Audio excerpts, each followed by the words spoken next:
Alors François Lambert, vous nous parlerez emploi tout à l'heure, mais peut-être un mot quand même de cette dimension aussi territoire, les enjeux territoriaux aussi qui sont cruciaux aussi à vos yeux. Oui, bah, un établissement public multisite doit pouvoir parler au territoire, épouser la logique territoriale. Donc, bon, il y a une continuité entre Le Havre et Cherbourg, à l'échelle de la région, la grande région Normandie, le bassin nazérien et tous les pays de la Loire drainent aussi une activité importante pour ce qui est de l'activité de nos élèves. J'ai vu qu'il y avait les Chantiers de l'Atlantique dans la salle, mais on a aussi d'autres acteurs vers lesquels nos élèves peuvent se tourner. Bien sûr, du côté de Marseille, c'est plus axé sur le transport maritime. Et puis Saint-Malo, il y a une logique qui est transport maritime et aussi plus largement économie maritime.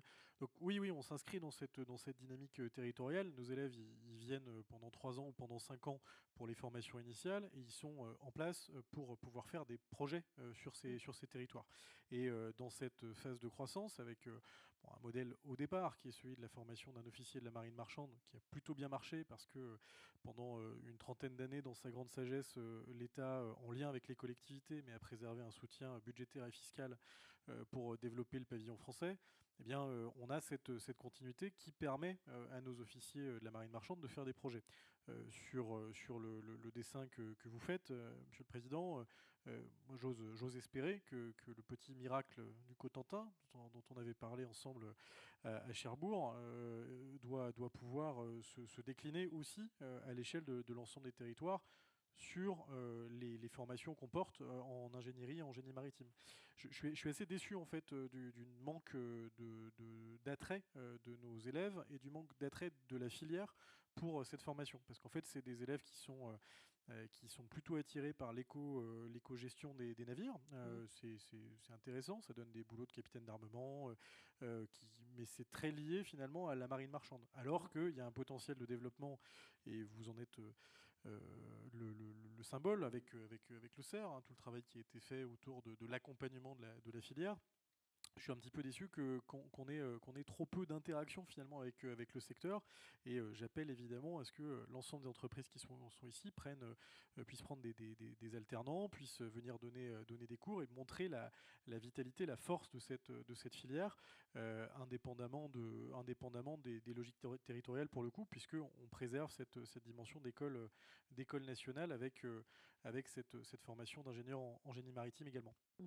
Alors, il va revenir et on va redétailler aussi un peu plus les formations, ce que vous proposez, notamment sur l'exploitation offshore. Peut-être un commentaire, Jules Nissen, déjà sur cet aspect. Les régions, on les voit, on l'a vu, on a témoigné depuis le début de la journée, ont une vraie dynamique. Est-ce que vous pensez qu'elles ne devraient pas prendre encore plus de place? Vous posez cette question à moi. La réponse est presque dans la question et je remercie David Marguerite d'être là parce qu'on s'est côtoyé dans une vie professionnelle antérieure et il a beaucoup parlé de territoire. Il aurait pu aussi parler de formation, parce que c'est une Il va en responsabilité qu'il parler après, exerce, vous on en savez, c'est parlera par thème. après. Mais pour ces deux raisons, oui, je pense que les régions devraient avoir une responsabilité plus importante. En fait, on est dans un système où la répartition des rôles n'est pas très clairement définie, ce qui fait qu'on ne sait pas trop qui doit faire quoi. Et là, on constate la conséquence que ça a quand on se retrouve dans la situation dans laquelle on est aujourd'hui, avec au niveau national, tout d'un coup, une direction qui est plus tellement claire, parce qu'il y a les questions que tout le monde peut observer. Donc je trouve qu'en matière de planification énergétique, les régions ont un rôle à jouer. En matière d'intégration des activités économiques que ça représente dans le territoire aussi, et on en parlera tout à l'heure, bien entendu également en termes de formation professionnelle. Alors j'observe qu'il y a des régions qui prennent l'initiative. Je serai à Caen le 11 décembre pour la conférence de presse du président de région qui présentera sa proposition régionale. Nous, au CERF, on a essayé de travailler à une répartition par région de la PPE, en tout cas ce qui pourrait être une PPE, et c'est à ce niveau-là que ça va se jouer. Ça se joue avec les communes, les intercos pour tout ce qui touche à l'emprise locale, et ça se joue avec les régions pour l'accompagnement des dynamiques territoriales. Oui, très bien. Donc, le sujet de la formation de l'emploi, on va y arriver justement. Je faisais ça étape par étape avec différents sujets qu'on pouvait aborder, mais finalement, tout est lié par la force des choses. On en arrive au deuxième gros sujet, on va dire, de ces défis, c'est la préservation de la biodiversité. Et donc, Pascal, Paul, je vous appelle Pascal tout d'un coup, Paul Bonfils. Bah voilà, comme quoi je devais avoir ça dans l'esprit. C'est parfait, je ne me trompe pas. C'est peut-être bien de rappeler justement les enjeux hein, de biodiversité liées au développement des EMR. Ça va permettre de comprendre un petit peu les recommandations que vous pouvez faire aussi en la matière. Oui, tout à fait. Alors, il y a beaucoup de choses à dire. Et c'est un sujet particulièrement intéressant parce que déjà, je voudrais rappeler que la position de l'UICN est assez difficile parfois à tenir, mais pourtant ô combien importante, je pense, c'est de dire que évidemment on a besoin de développer les énergies renouvelables. Et évidemment, exactement comme Monsieur le Président qui rappelait que voilà, on ne peut pas opposer les énergies entre elles, on ne peut pas non plus opposer le développement des énergies renouvelables et la préservation de la biodiversité, qui est un autre problème majeur qu'on constate aujourd'hui. Hein. C'est pas pour rajouter des mauvaises nouvelles après la fermeture de GE ou tous les événements qu'on a évoqués tout à l'heure. On est aussi dans un effondrement majeur de la biodiversité à l'échelle planétaire, qui est quelque chose qui est extrêmement préoccupant, qui préoccupe pas assez, je crois, mais qui pourtant nous implique en fait toutes et tous. Mais la lutte contre le changement climatique est aussi nécessaire. Bon, le constat étant posé, maintenant il faut savoir comment on fait ça. Et là, malheureusement, il n'existe pas de réponse magique, je crois. En tout cas, je ne la connais pas. Mais on essaye de comprendre comment on peut faire au mieux les choses. Alors, les énergies renouvelables, marines, aujourd'hui, on connaît surtout l'éolien offshore, hein, on ne va pas se mentir. Les autres formes de MR sont quand même vachement moins développées. Donc voilà, on a à la fois moins de retours d'expérience dessus et elles ont donc moins d'impact de fait. Mais on peut rappeler quelques grands principes, à la fois le fait que ce sont des projets industriels qui vont donc avoir un impact lors des travaux à la fois d'installation des structures pour le poser ou des ancrages pour le flottant, ainsi que du câblage pour le raccordement, qui vont donc avoir un impact sur les fonds marins, et puis toutes les communautés d'animaux qui vivent dans l'eau, avec notamment les sujets de bruit lors des travaux, etc. Et du déplacement également des navires, hein, bien sûr. Et puis, on a évidemment, pendant l'exploitation du projet, alors en général assez peu d'impact finalement, ou en tout cas peu connu. On a au contraire parfois des effets récifs qui peuvent être, dans certains cas, neutres, voire positifs d'un point de vue biodiversité, ou surtout lorsqu'on a un effet sanctuaire, quand il n'y a pas d'activité de pêche. Je me permets parce que je crois que M. Junot n'est plus là. Mais bon, c'est un autre sujet, hein, mais qui nécessiterait peut-être une table ronde à lui seul. Et en tout cas, de façon évidente, pendant l'exploitation, les impacts en raison des collisions qu'on peut avoir avec l'avifaune et les chauves-souris. Parce que oui, il y a des chauves-souris en mer pendant les périodes de migration. Donc voilà, c'est les principaux impacts qu'on peut observer, qui sont peu connus, contrairement à l'éolien onshore, enfin terrestre. On connaît moins. Déjà, c'est difficile de trouver des cadavres d'oiseaux en mer quand ils ont été tapés par des pales. Et puis, c'est beaucoup plus récent, c'est plus loin. Donc, c'est beaucoup de défis aussi de connaissances. Maintenant, l'UICN donc s'est positionné, ça fait depuis 2012 que le comité français travaille sur la thématique, et il y a eu quelques grands positionnements qui ont été émis, quelques grandes recommandations. Alors la première, elle touche à la planification. Alors je vais pas toutes les dire, hein, sinon ça va être un peu long, mais je vais essayer d'en dire quelques-unes assez clés. Il y a un sujet de planification, Oui. qui est en fait fondamental. On a beaucoup entendu parler, notamment lors des tables rondes de ce matin, de planification avec les enjeux économiques, techniques, pêche et biodiversité. Pourquoi pas en parler? Il faudrait plus en parler, je crois. Alors, Il faudrait faire des études un peu plus en amont. on en fait, mais disons qu'effectivement il y a l'aspect amont, c'est-à-dire qu'on lance en même temps des zones favorables pour le développement de l'éolien et en même temps des études sur les routes migratoires des oiseaux sur les façades atlantiques et méditerranéennes par exemple. C'est-à-dire que les résultats vont arriver alors qu'on a déjà des projets en développement. Ça va faire bizarre peut-être à certains développeurs qui vont se rendre compte qu'ils sont en fait sur une zone extrêmement néfaste et que derrière il va y avoir potentiellement des difficultés d'instruction qui n'étaient pas bon. Mais ça c'est pour un aspect purement logistique entre guillemets d'instruction. Mais ce que je voulais dire aussi sur l'aspect de planification, c'est que il y a un autre sujet, qui a un positionnement qui a été élaboré lors du débat sur les façades maritimes, c'est que le comité français de l'UICN considère qu'il y a une incompatibilité entre le déploiement des projets de NR en mer en tant que projet industriel et les objectifs de conservation des aires marines protégées. Alors là, ça fait grincer un peu tout le Oui. monde parce qu'il y a pas mal de projets en aires marines protégées, que ce soit des parcs naturels marins, des zones Natura 2000. En Méditerranée notamment, c'est très compliqué parce que la majorité de la Méditerranée est une zone Natura 2000. Et il y a aussi le parc naturel marin du Golfe du Lion. Bref, c'est des sujets qui sont assez compliqués, mais en même temps, ce qu'on appelle des aires marines protégées, protégées de quoi à ce moment-là, si on commence à y implanter des projets industriels dedans. Bon. Donc, on touche déjà à des sujets qui sont un petit peu compliqués. Ensuite, évidemment, les impacts sur l'environnement des projets de MR, ils sont difficiles à réduire et encore plus difficiles, si ce n'est impossible, à compenser. Donc, le sujet de planification est parfaitement crucial parce que la principale façon qu'on peut avoir pour limiter les nuisances sur la biodiversité des éoliennes offshore, c'est d'éviter les impacts. Donc, c'est déjà d'éviter les zones les plus sensibles. Bon, ça c'était sur la planification. Et je crois qu'en fait c'est le principal sujet. Ensuite, il y a d'autres thématiques qu'on pourrait aborder et j'en aborderai qu'une parce qu'elle me semble intéressante et pertinente en regard des sujets qui ont été évoqués aujourd'hui, des sujets de souveraineté. On parle des critères de notation des appels d'offres, on en a parlé. Alors moi je trouve que au lieu de dire que la biodiversité c'est pénible pour les développeurs ou de dire que les énergies renouvelables et les développeurs c'est des grands méchants du capital qui vont tout détruire. C'est pas vrai en fait. La vérité c'est qu'on est tous engagés pour des luttes qui, je pense, se valent à peu près toutes ici, toutes autant que nous sommes dans la salle. Et typiquement, l'aspect environnemental et l'exemplarité des projets pourrait être peut-être une occasion de démontrer peut-être ça peut être un poids compétitif pour des porteurs de projets qui sont en France et en Europe, qui ont peut-être une avance sur d'autres pays en matière de prise en compte des enjeux de biodiversité. Et donc peut-être effectivement travailler sur des critères de notation où la note environnementale n'est pas, comme le rappelait Madame Dessillon, je crois, de la Creux, Dessillon.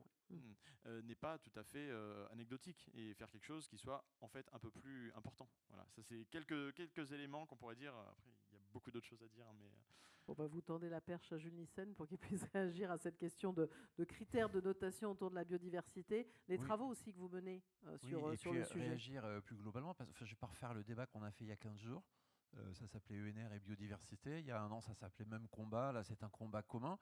Marc Lafosse, là, au premier rang, est en train de montrer les effets de l'éolien en mer sur l'environnement. Ça, c'est la filière qui l'a fait. Qu'on peut trouver à l'extérieur. Qui se trouve là où on n'était pas obligé de faire quelque chose qui met en avant l'impact des énergies marines renouvelables et de l'éolien offshore sur l'environnement. C'était peut-être donner un petit peu le bâton pour se faire battre. Si on l'a fait, c'est bien parce que tout le monde est bien conscient des enjeux et du fait que ce déploiement de l'éolien en particulier était une occasion de construire la connaissance que vous appelez de vos voeux. Après, moi, je voudrais dire deux choses de manière un peu plus générale.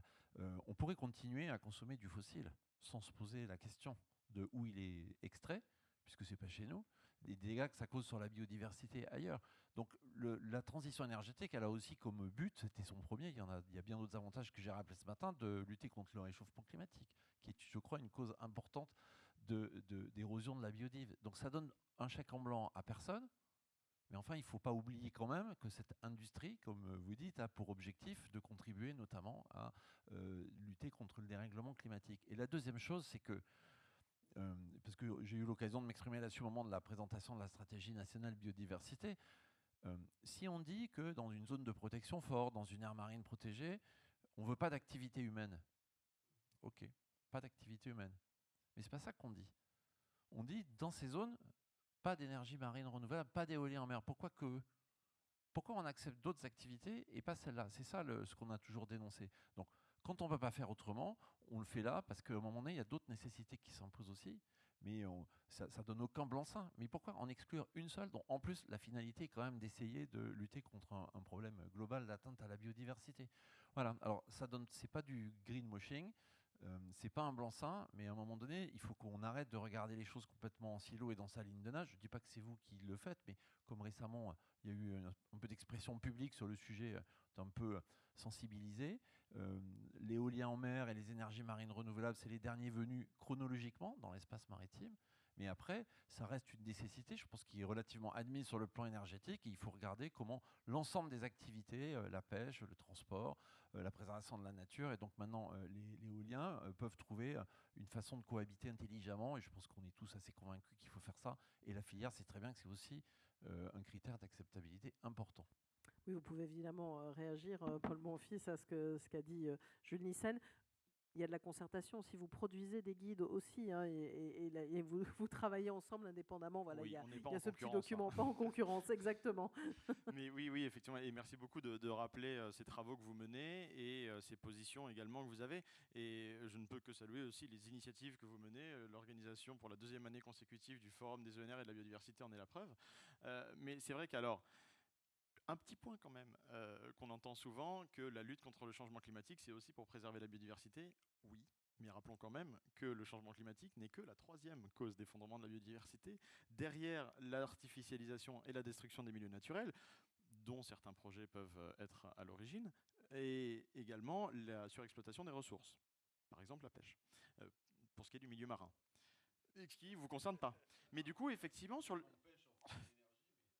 je ne sais pas ce que vous faites sur les bateaux. Mais en tout cas, ce qui est sûr, c'est que vous soulevez un point qui est extrêmement intéressant, qui est en fait la problématique des impacts cumulés. Et c'est en fait ça, bien sûr, le sujet qui n'est pas valable que dans les aires marines protégées, mais dans tous les espaces, dans tous les habitats marins. Mais effectivement, c'est d'arriver peut-être aussi à dire, mais ça demande quelque part peut-être un courage politique ou je ne sais quoi, mais de dire si on veut amener une nouvelle activité qui aura un impact dans un milieu qui est déjà soumis à des impacts humains, il faut peut-être par ailleurs retirer d'autres impacts pour que le milieu globalement puisse supporter ce niveau d'anthropisation qu'on lui demande d'accepter. Et donc peut-être, voilà, il y a d'autres pays dans lesquels la pêche est interdite sur les parcs éoliens ou sur certains parcs. Donc voilà, ça peut être des pistes, hein, bien sûr. Mais comme je le disais tout à l'heure, c'est pas un sujet simple. Et évidemment, je sais qu'on peut discuter pendant des heures sur le positionnement lié aux aires marines protégées et aux ENR de l'UICN. Mais dans le fond, ce qui est extrêmement important, c'est de garder le dialogue. Et d'où la nécessité de cette concertation. Et comme vous le disiez, une des missions, une des tâches du comité français de l'UICN, c'est aussi justement d'essayer de fournir de la donnée. Alors nous, on n'est pas des chercheurs, hein, on ne crée pas la donnée, mais on va essayer de répandre un peu des bons exemples. Alors pas seulement auprès des organismes de recherche, mais justement, on fait aussi appel à la filière. Et d'ailleurs, en ce moment, je travaille sur la constitution d'un recueil de retours d'expérience sur les mesures de réduction d'impact dans les projets éoliens, à terre et en mer. Appel aux développeurs. Il y a il y a un questionnaire actuellement en circulation. Mais donc voilà, et c'est quelque chose qui est important aussi, justement, de dire qu'il y a des initiatives qui sont parfois simplement liées à un cadre juridique, mais parfois liées à une conviction des porteurs de projets d'aller au-delà de la loi. Et donc il y a des initiatives, il y a des innovations, il y a des mesures qui sont mises en place sur les parcs qui sont extrêmement intéressantes et qui valent le coup d'être partagées à destination des autres porteurs de projets et aussi à destination des services de l'État, des services instructeurs, etc. Donc voilà, ça fait partie effectivement de ce qu'on essaie de proposer. Et comme disait Jules Nyssen, on ne va pas refaire tout le forum, mais en tout cas, c'était un point qu'on souhaitait aussi aborder. Et je sais aussi que David Marguerite, vous avez une contrainte pour aller prendre un train, mais on a encore un petit peu de marche, parce que je voulais aborder aussi le 3e sujet. Il y a différentes thématiques, mais qui sont interconnectées. La question de l'emploi et de la formation dont vous parliez tout à l'heure. Et vous repassez le micro, hein, François Lambert, que vous puissiez continuer à détailler ce que vous avez mis en avant sur notamment les sujets d'exploitation offshore, en regrettant aussi que certains n'y allent pas plus. C'est ce que vous développez, les enjeux de recherche aussi. Je vais le faire tout de suite, mais je vais quand même rebondir sur ce qui vient d'être dit, parce que je pense qu'il y a un maître mot là-dedans qui est celui de la lisibilité. Et si vous me permettez, je vais faire la comparaison entre ce que vous avez évoqué tous les deux sur la notion de planification long terme et la formation maritime. Analogie osée.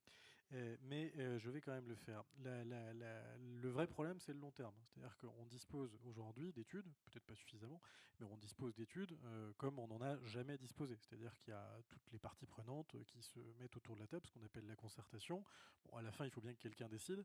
Et dans cette décision, tu l'as rappelé, tu as pu t'exprimer sur le sujet, il y a un schéma de planification qui est plus ambitieux qu'aucun schéma qui n'a été établi jusqu'alors. Et c'est, je pense, cette décision qui prévaut et qui doit pouvoir permettre de drainer toute l'activité économique mue aussi par cette concertation qui existe. Et c'est précisément ce qui nous manque un peu en matière de formation aujourd'hui. Parce que tous les acteurs ne sont pas toujours autour de la table. C'est-à-dire que nous, on est une école nationale qui a su se développer, je vous l'ai dit, avec l'ingénierie en génie maritime, et puis on fait aussi de la formation continue, de la formation professionnelle. Et en réalité, la formation professionnelle, on a des concurrents. J'ai pas honte de le dire, il y a des concurrents en matière de formation professionnelle. Une collectivité qui va vouloir soutenir le développement d'un lycée maritime, par exemple à Cherbourg, va se dire mais c'est plutôt une bonne idée que de payer tel ou tel équipement pédagogique qui va permettre de drainer de l'activité. Je ne conteste pas le souhait que la collectivité le fasse. Je ne conteste même pas l'idée même de la concurrence. Par contre, j'aime bien quand les choses sont claires, c'est-à-dire que je préfère savoir quand c'est un milieu qui est concurrentiel ou quand il ne l'est pas. Or, quand on a le monopole de la formation initiale, c'est très facile. Quand on a des concurrents qui se créent à tous les coins de rue, c'est un peu plus compliqué. Donc j'appelle clairement à ce qu'on ait, comme dans le débat sur la planification spatiale maritime, finalement un cadre qui soit donné. Et je pense que la décentralisation est une chance qu'elle a été promue depuis les années 80, mais qu'elle a été trop peu encadrée dans un certain nombre de missions par l'État. Et je plaide vraiment pour qu'on puisse avoir, à la fois du côté des régions, ton ancienne maison, mais encore un peu actuelle, parce que tu as dit tout à l'heure qu'on te posait cette question à toi. Oui, on perd jamais ça. Et puis du côté des autres collectivités, d'être capable de spécialiser au niveau de telle ou telle compétence. Et moi, je serais très heureux, dans le cadre d'un comité spécialisé de la formation professionnelle, par exemple, de retrouver des acteurs régionaux qui diraient, voilà, notre objectif, c'est de se concentrer sur telle ou telle activité. On veut, par exemple, développer le Global Wind offshore, que nous on a à Saint-Malo aujourd'hui. Il nous en faut 10 en France, il nous en faut un en Normandie, un en Bretagne, un en Pays de la Loire. Et là, on sait exactement la force qui est celle de notre pays pour être capable de former à ces métiers, qui sont les métiers d'avenir, qui doivent accompagner cette croissance de l'économie bleue et cette croissance du développement des énergies renouvelables. Et finalement, c'est un peu la même problématique que sur la planification spatiale. On a un grand besoin d'État, on a un grand besoin d'encadrement par l'État, ce qui ne veut pas dire d'encadrement uniquement de l'État pour lui-même, mais de partage avec l'ensemble des acteurs, en particulier les collectivités. Et donc c'est ce qu'on essaye de faire actuellement. Donc on a financé ce dispositif, le GWO, à Saint-Malo. On forme aujourd'hui aux travaux en hauteur autour de cette norme qui est une norme internationale. Et si toutefois on n'est pas mieux connu, on va avoir des concurrents qui vont se créer, ce sera nécessairement une bonne idée, mais je crois qu'il y a un semblant d'organisation ne serait pas complètement négatif. Donc j'en appelle là aussi à une prise de conscience de l'ensemble des pouvoirs publics, c'est-à-dire qu'on soit capable d'être en mesure de considérer les forces dont on dispose déjà, puisque si je parle de la formation maritime en tant que telle, la formation des officiers de la marine marchande, pour ce qui est de la revalidation des brevets, je découvre à peu près toutes les semaines qu'il y a un centre privé qui se développe dans telle ou telle ville et qu'il a besoin de faire appel à l'École nationale supérieure maritime pour obtenir son agrément. Ce que je déplore, parce que je pense qu'on perd du temps. Je pense qu'on perd du temps alors que, comme dans la planification spatiale maritime, on dispose de forces, on dispose de données, on dispose de savoir-faire, de compétences, et à côté de concurrents qui se groupent, alors à l'échelle nationale, à l'échelle régionale, ça dépend des pays, mais on perd un temps qui est précieux et on perd une capacité à préserver, puisqu'on en parlait tout à l'heure, des enjeux de souveraineté. Donc voilà ce qu'on fait aujourd'hui, cette formation continue, formation professionnelle. On a trop peu de stagiaires aujourd'hui, alors que ce soutien dont on a bénéficié par la région Bretagne et par l'agglomération de Saint-Malo pour construire le GWO est un vrai bel outil. Et puis, on souhaite aussi développer, parce qu'il y a des porteurs de projets aussi sur le VELIC dans la salle. Ils étaient là tout à l'heure. En tout cas, on souhaite développer d'autres types de formations qui collent aussi aux aspirations du secteur. Vous évoquiez la volonté de s'inscrire dans cette perspective de lutte contre le changement climatique lié à de multiples facteurs. On a aujourd'hui des stagiaires, des élèves, des étudiants qui ne sont pas complètement immunisés par rapport au syndrome AgroParisTech. On a des gens qui juste souhaitent mettre du sens dans ce qu'ils font. Et il faut se mettre au diapason de cet enjeu, en révélant aussi au monde entier, ça a été dit dans le cadre des assises de l'économie de la mer, que la science n'est pas une opinion, ça ne se discute pas. C'est Gilles Boeuf qui nous le redisait. Et donc que nos élèves, ils ont besoin de savoir pourquoi, nos stagiaires aussi, pourquoi ils se forment et vers quel type de métier plus durable ils se forment. Alors j'allais dire, je n'étais pas là l'année dernière, j'ai une question qui est venue du public, donc je me permets de la transmettre et je fais appel à Patrick Juvet. Où sont les femmes ? Il paraît qu'il y a un an, vous aviez mis ça en avant, et donc où est-ce qu'on en est un an après de ce sujet de parité, si je puis dire. Je vais être obligé de le faire. Non, j'avais parlé effectivement de ce grand penseur du XXe siècle qui est Patrick Juvet, pour dire, il avait dit où sont les femmes, moi j'avais dit où sont les jeunes. Et c'est vrai qu'on a du mal à trouver ces jeunes à former. Moi on est sur un objectif de doublement du nombre d'officiers diplômés par l'École nationale supérieure maritime entre 2021 et 2027, ce qui est assez ambitieux parce qu'on ne pousse pas les murs, hein, on construit des bâtiments complémentaires. Donc il y a un plan d'investissement qui est assez lourd sur le triennal. On continue à recruter, on en trouve un officier de la marine marchande, ça continue à recruter. Chez les ingénieurs en génie maritime, j'en ai un peu moins cette année que j'en avais l'an dernier. Donc je ne sais pas où sont les femmes, je ne sais pas où sont les jeunes. En tout cas, ils ne sont pas chez moi. Ça m'interpelle parce que c'est quand même des métiers qui recrutent et je souhaiterais vraiment qu'on puisse donner une importance suffisante, satisfaisante à cette formation de déploiement maintenance offshore. Quant à la parité, elle est elle va plutôt dans le bon sens. Il y a un rattrapage hein, sur tous les métiers techniques, évidemment. Il y a des belles initiatives qui sont portées, industrielles notamment, ou les ailes de l'océan. Mais on a une appétence plus forte des femmes pour les métiers de la mer. Aujourd'hui, je communique sur un chiffre de 20% à l'échelle de l'école, mais pour les ingénieurs en génie maritime, on est plutôt entre 35 et 40%, ce qui est évidemment très, très satisfaisant et qui va continuer à monter en puissance, puisqu'il n'y a aucun métier qui, dans le monde maritime et dans le monde tout court, soit interdit aux femmes, évidemment. Alors David, Marguerite, je ne vais pas vous poser la question où sont les femmes. On va poursuivre sur le sujet de l'emploi. Vous avez déjà parlé de former en local. Il y a une question qui a été abordée et qui revient souvent, hein, parce qu'il n'y a pas longtemps, j'animais une table ronde sur la réindustrialisation, l'accès à l'immobilier. Parce que ça, c'est quand même, et c'est indiqué comme souvent le premier frein à l'emploi. Quelles mesures sont prises afin de prioriser les activités industrielles en la matière? N'y a-t-il pas également un besoin de reconsidération de la place des activités de tourisme dans les territoires? C'est une question qui est posée depuis le public et qui peut faire partie aussi du sujet global, hein, de ces enjeux de formation et d'emploi. Alors, je vais répondre à la question, mais d'abord, je partage le message sur la nécessaire régulation du monde de la formation. Et je vais même le prolonger en disant que compte tenu de l'ampleur des besoins de recrutement du secteur des énergies et en particulier renouvelables, comment on peut imaginer une seconde qu'on va pouvoir continuer à avoir l'État, les OPCO, Transition Pro, les régions, France Travail, qui s'occupent du même sujet, à peu près, avec une carte de formation initiale partagée, plus personne n'y comprend rien, en particulier le bénéficiaire final, c'est-à-dire le demandeur d'emploi. On est dans des territoires comme les nôtres où on est au plein emploi, on a des besoins de recrutement considérables, donc c'est un peu hors cadre, hein, je suis désolé, mais c'est quand même un message que je voulais passer. Parce qu'en effet, on a un vrai sujet. 3 choses sur la question de l'emploi et de la formation, et je répondrai à la question. La première, c'est la question des formations industrielles, en essayant de donner des exemples de ce qu'on a pu faire, nous, sur notre territoire, et qui me semble constituer des réponses pour les industriels.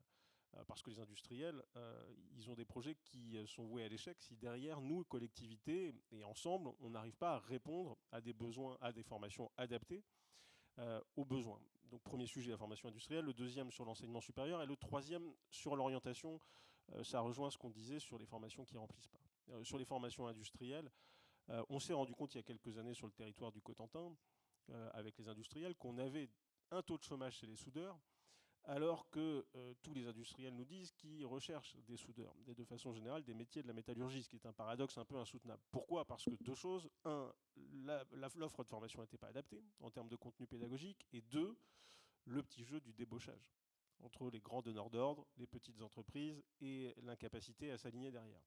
Ils se sont mis autour de la table, les collectivités ont aidé à impulser la logique, et dans une semaine, on va inaugurer un pôle national d'excellence soudage dans le Cotentin, qui va s'appeler FAIS, et qui va former des soudeurs pour les industriels, avec une formation choisie par les industriels, en respectant le code des marchés publics, c'est la région qui commande, mais en faisant en sorte que le cahier des charges soit coécrit avec eux, et avec des formateurs qui sont complètement en adéquation avec leurs besoins. Donc d'une idée qui évite les débauchages et qui permet de répondre à leurs besoins, on arrive aujourd'hui à constituer un pôle qui, je l'espère, dépassera le cadre du Cotentin pour former des soudeurs, des futurs soudeurs, demandeurs d'emploi, pour faire monter en compétence les soudeurs en formation continue et développer de l'apprentissage, je l'espère. Deuxième sujet, l'enseignement supérieur. C'est absolument essentiel de pouvoir développer une offre de formation qui corresponde à la sensibilité d'un territoire et aux besoins des industriels des énergies marines renouvelables. Pour cela, on a un campus, on a la chance d'avoir un campus de proximité. L'avenir des campus de proximité, à mon avis, il est très important, compte tenu des questions de pouvoir d'achat, des difficultés de faire des études dans les grandes métropoles.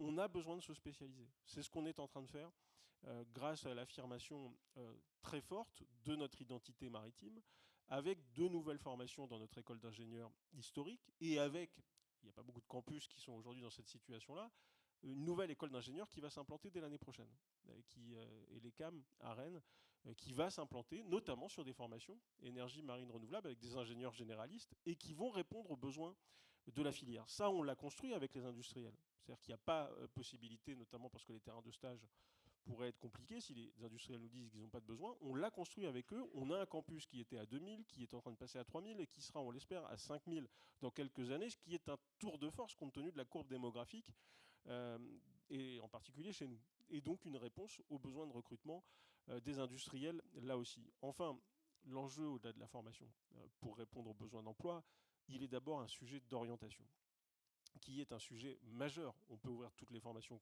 qu'on veut, et on arrive à peu près à le faire. On a les moyens pour le faire, encore que ça va un peu changer, mais enfin, on a eu un âge d'or avec le plan investissement compétences où on pouvait ouvrir beaucoup de formations, mais encore faut-il les remplir. La question où sont les femmes, où sont les jeunes, c'est une question qu'on doit tous se poser. Et derrière, quel est le sujet? C'est comment on oriente les publics vers les formations qui recrutent. Comment on fait pour qu'il y ait un peu moins de sociologie, un peu moins de communication, un peu moins de psycho, j'ai rien contre, et un peu plus de formation industrielle et des formations dont vous avez besoin dans la salle. Ça, c'est le sujet, alors que les régions essaient de reprendre. Alors, je le connais par cœur, parce qu'il était à Région de France au moment où on a discuté du texte de 2018, du 5 septembre 2018, sur l'apprentissage d'un côté et sur l'information métier de l'autre. Mais comme toujours en France, on confie aux régions l'information des métiers tout en laissant à l'éducation nationale l'accompagnement des élèves. Bon, ce qui fait que ça ne marche pas, parce que, en définitive, tout le monde fait à peu près la même chose, c'est-à-dire pas grand-chose, et qu'on est en difficulté pour informer. Malgré tout, dans la région Normandie, on a mis en place une agence de l'orientation qui multiplie les expériences de stages découvertes dans les entreprises pour le long terme, qui, pour le moyen et le court terme, permet de mettre en relation les entreprises pour aller faire des stages de fin d'études dans les entreprises. Bref, de considérer que l'orientation, ce n'est pas de l'information figée dans les forums, mais d'abord de l'immersion dans les entreprises et la rencontre avec des ambassadeurs métiers. C'est ce qu'on essaie de faire au quotidien. Alors c'est une réponse ponctuelle, on aimerait bien massifier, on est à 5000 stages dans la région, on devrait faire beaucoup plus si on avait complètement la compétence, mais c'est probablement une des réponses pour permettre en effet que, un, les industriels nous disent ce dont ils ont besoin, que deux, on y réponde par une offre de formation qui soit calibrée et la plus régulée possible pour éviter que sur le même territoire on fasse à peu près la même chose, et que trois, on soit en situation collectivement de les orienter. Bon, ce qui fait que j'ai oublié votre question qui était sur l'accès à l'immobilier. l'accès Voilà. à l'immobilier, c'est-à-dire l'accès au logement, vous voulez dire? Au logement, oui. Oui, alors vous parliez de l'artificialisation tout à l'heure. Bon, on est soumis à un certain nombre de contraintes là-dessus, qui sont des contraintes tout à fait respectables, mais qui font que pour un territoire qui a plutôt été exemplaire en termes de construction, pour accueillir de nouvelles personnes sans pouvoir avoir le droit de construire, c'est un peu compliqué. Alors, bien sûr, il y a de nouvelles façons de gérer les choses, mais oui, la question de l'immobilier, elle est une question complexe. En réalité, pour accueillir quelqu'un, il y a deux questions qui nous posent. Allez, trois, parce qu'il y a la garde d'enfants. Deux, la première question, c'est la santé. Est-ce qu'on est capable sur un territoire d'avoir une offre médicale qui soit à la hauteur? Et deux, en effet, comment on peut se loger? Ce qui fait qu'en effet, sur des territoires comme les nôtres, et c'était inimaginable il y a 5 ans, il y a 10 ans, mais totalement inimaginable, il y a des tensions sur le marché du logement et une flambée du prix de l'immobilier. Mais vraiment, alors ça pourrait paraître dérisoire, parisien, mais quand on passe de 2005 à 2005, 3000 le mètre carré dans une ville comme la nôtre, c'est compliqué. Et en effet, ça suppose que nous, la collectivité, on prenne nos responsabilités. C'est ce qu'on a fait avec un plan local de l'habitat à 4600 logements de plus d'ici 2027, en logements sociaux, en offres privées, tout en respectant le cadre réglementaire évidemment, et en faisant en sorte de répondre aux besoins des nouveaux salariés. Et ça, c'est pas simple pour les territoires, parce que ces besoins sont très évolutifs avec le télétravail, le changement du rapport au travail, bref. En tout cas, je crois qu'on ne pourra pas réussir. Tout à l'heure, un intervenant disait c'est extrêmement enthousiasmant, et c'est en effet extrêmement enthousiasmant pour un territoire d'avoir une nouvelle filière industrielle qui se développe. Mais on ne pourra pas y arriver si on ne se parle pas. si on n'est pas en raccord complet et en réactivité complète sur des industriels qui doivent savoir nous parler aussi. Je le dis parfois parce que c'est pas toujours simple, parce que chacun est parfois dans son silo, mais qui doivent pouvoir nous parler de façon fluide sur les besoins qui sont les leurs, et nous, que l'on puisse y répondre et par une offre de logement et une offre de formation qui soit adaptée. Et je dirais un dernier point sur l'orientation quand même, parce que c'est ça que je voulais dire tout à l'heure. Parce qu'en matière d'EMR, moi j'ai constaté qu'il y a parfois mal donne dans la promesse. Et je voudrais le dire ici. Parce que c'est un secteur qui a une puissance évocatrice, symbolique très forte pour des jeunes. Alors encore que ça ne marche pas tant que ça, d'après ce que vous disiez. Mais bon, mais qui se disent on va travailler pour le développement durable, etc. Mais sauf que parfois, ils se retrouvent dans des entreprises où ils font des métiers très traditionnels, en réalité. Et ça se traduit comment ? Par un turnover considérable. Moi, je le constate sur mon territoire.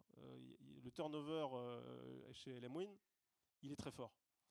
Pourquoi ? Parce que la promesse de départ, elle a peut-être été mal vendue ou pas assez vendue, parce que l'information métier a peut-être été un peu défaillante. Mais je pense qu'on peut encore mieux recruter plus durablement si on dit les choses et si on fait de l'immersion dans les entreprises du secteur. Et parfois, les entreprises du secteur ne sont pas assez ouvertes, je le dis, parce que parfois elles disent non, on va gérer nos propres plans de formation. C'est très bien, on n'aura pas à les payer, mais parfois on a besoin, c'est un message que je passe, d'un peu plus de dialogue, un peu moins de culture industrielle du secret, pour qu'on puisse être les plus en phase possible les uns avec les autres. On a réussi à le faire sur l'EPR, on doit pouvoir réussir à le faire avec les EMR pour former largement en local. Alors, Julie Sen pourra réagir. Juste pour vous dire, il est 17h59. Donc vraiment, si vous êtes contraint de partir, c'est pour ça que je vous laissais parler en vous disant si vous voulez... Voilà, il n'y a pas de souci. Jules voulait commenter ou dans ce cas-là, si vous voulez conclure quelque chose, David Marguerite, je jongle avec votre temps. Hein. Je ne veux pas que vous si leviez le David, train. Oui. Si David Marguerite veut conclure, je lui laisserai conclure.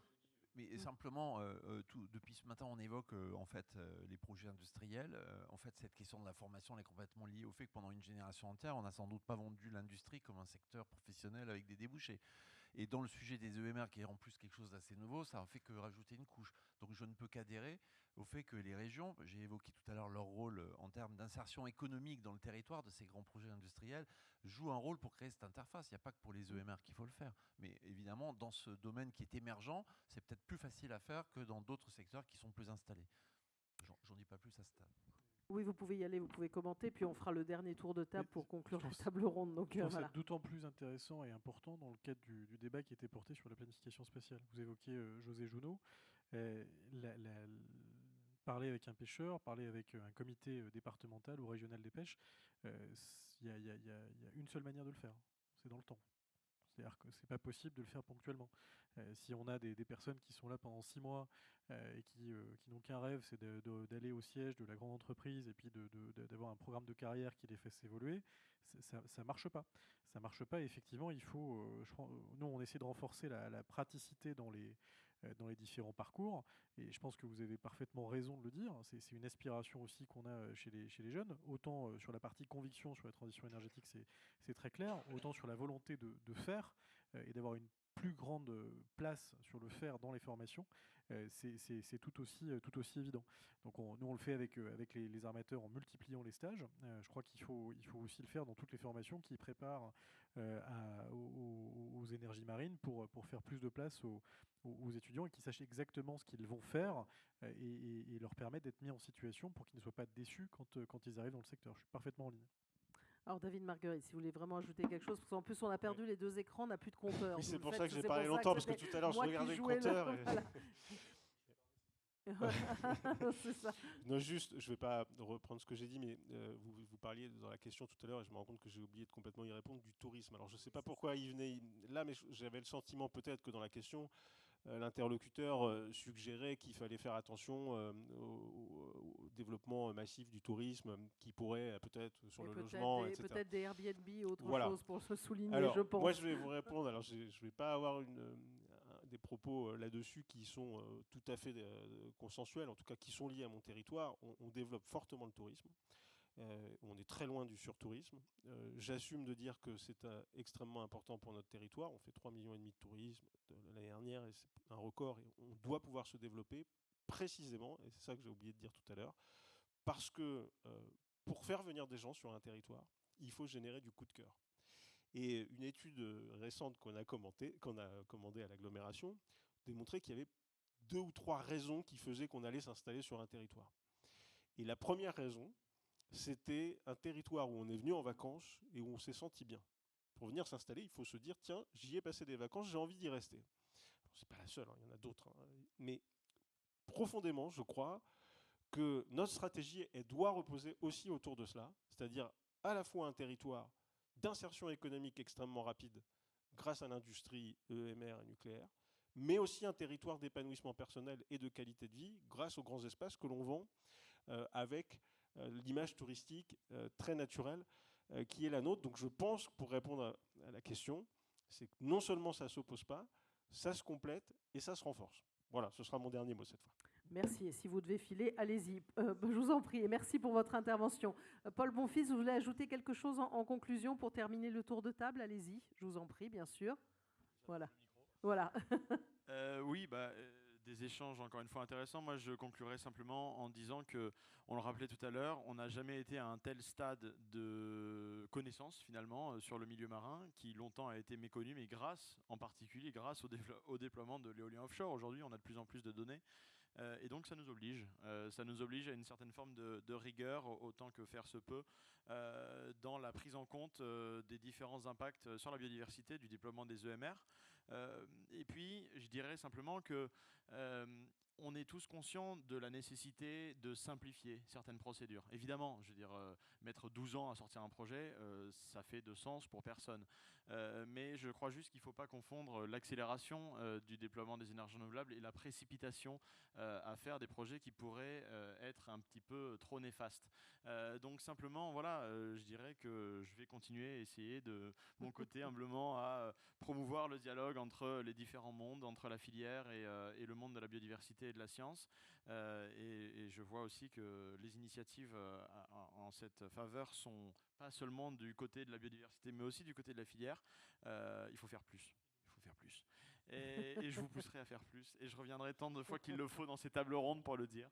Mais en attendant, voilà, je pense qu'on est déjà sur une belle dynamique. Et comme je le disais tout à l'heure, des projets rigoureux et irréprochables, même si ça n'existe pas, mais le plus irréprochable possible d'un point de vue biodiversité, ça peut être aussi une marque d'excellence, je crois. On parlait de souveraineté énergétique, ça peut être aussi une souveraineté peut-être environnementale, une marque d'excellence de nos filières. Merci à vous. François Lambert, vous avez encore un mot à ajouter, allez-y, avant En la complément, conclusion j'ai trouvé ça très globale. juste.